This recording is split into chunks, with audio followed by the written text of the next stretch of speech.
再來看台語路親子樂團去到新北邦橋的文德國小來舉辦台語音樂會，透過唱歌跳舞，要帶囡仔輕鬆學台語。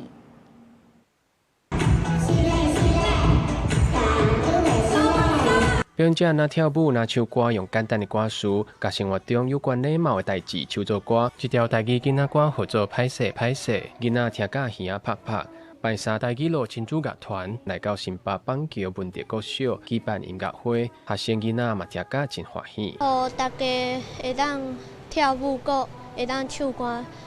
足歡喜的。不過學校若要佇上課的時報上音樂輔助教學，常常因為歌曲版權唔敢使用，嘛有老師希望通提供語濟管道，互因有篩選好勢適合囡仔的內容，互學校通安心使用。台語路親子樂團甲幾若個囡仔歌創作者決定授權囡仔歌，互學校毋若有適合的內容，嘛希望教育現場會當安心使用。譬如講，感覺有誒什麼宗教的啊，還是政治立場的啊，是什麼，還是講迄一寡語言，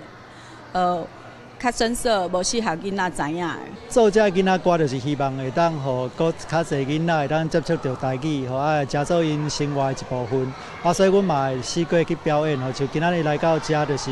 希望會當甲這囡仔歌唱互更較儕囡仔來聽。台語路親子樂團表示，後續也會甲其他學校合作辦音樂會，毋望囡仔自細漢就接觸台語，對家己的語言甲文化產生認同。記者郭金宏之講新北報道。